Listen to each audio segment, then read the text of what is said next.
بسم اللہ الرحمن الرحیم۔ مطالب الفرقان، سورہ العنکبوت، نمبر 29۔ قرآن مجید کی تفسیر خود قرآن مجید سے، از علامہ غلام احمد پرویز صاحب۔ اخذ و تلخیص محمد اکبر دکشت بھارتواج، نظر ثانی ڈاکٹر انعام الحق۔ بسم اللہ الرحمن الرحیم۔ اے اللہ، میری تمام تر کوششوں کا مقصد ربوبیت عامہ کے لیے تیری صفات کو بانداز رحمانیت و رحیمیت معاشرے کے اندر ظہور میں لانا ہے۔ سورہ العنکبوت، آیت نمبر 21۔ يعذب من يشاء ويرحم من يشاء وإليه تقلبون۔ جو انسان اپنے اختیار و ارادے سے تخریبی راستہ اختیار کرتا ہے تو اس کی ذات کی صلاحیتیں جل کر راکھ کا ڈھیر ہو جاتی ہیں، اور جو تعمیری راستہ اختیار کرتا ہے تو اس کی ذات کی صلاحیتوں کی نشو و نما ہو جاتی ہے، اور یہ سب کچھ خدا کے قانون مکافات کی روح سے ہوتا ہے، جس کے نتائج کی طرف تم توأن و کرہن لوٹ کر جاتے ہو۔ آیت نمبر 22۔ وما أنتم بمعجزين في الأرض ولا في السماء وما لكم من دون الله من ولي ولا نصير۔ اور نہ تو تم زمین میں اور نہ ہی آسمان میں یعنی کائنات میں اس کے قوانین کو شکست دے کر اس کی گرفت سے بچ سکتے ہو، اور نہ ہی خدا کے قوانین کے علاوہ تمہارا کوئی اور چارہ ساز، حامی اور مددگار ہو سکتا ہے۔ آیت نمبر 23۔ والذین کفروا بآیات اللہ ولقائہ اولئک یئسوا من رحمتی واولئک لهم عذاب علیم۔ جن لوگوں نے قوانین خداوندی کی صداقت اور ہمارے قوانین کی نتیجہ خیزی کا سامنا کرنے سے انکار کیا ہے تو وہ سامان نشو و نما سے محروم رہ جاتے ہیں جو ہمارے راستے پر چلنے سے حاصل ہوتا ہے، اور ان کا انجام بڑا ہی علم انگیز ہوتا ہے۔ خوشگواریوں سے محرومی انسانوں کی خود اختیار کردہ ہوتی ہے۔ قوانین خداوندی کے مطابق زندگی بسر کرنے سے رحمت یعنی ذات اور جسم کی نشو و نما کا سامان ملتا ہے، اور ان قوانین کے خلاف زندگی بسر کرنے سے کسی کا کچھ نہیں بگڑتا، الٹا انسان ذات اور جسم کے سامان نشو و نما سے محروم رہ جاتا ہے۔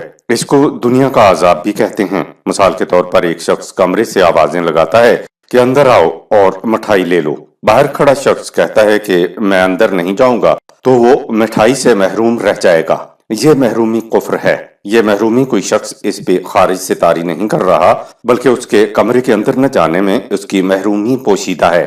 بھلائی کی طرف نہ جانا اور سمجھ لینا کہ اس سے مجھے کوئی محرومی نہیں ہوگی کفر ہے۔ یہ لقائے ہی سے کفر ہے، لیکن لقائے ہی یعنی محرومی والا نتیجہ تو ابھر کر ضرور سامنے آ جائے گا۔ وَأُولَئِكَ لَهُمْ عَذَابٌ عَلِيمٌ، سورہ 29 آیت نمبر 23۔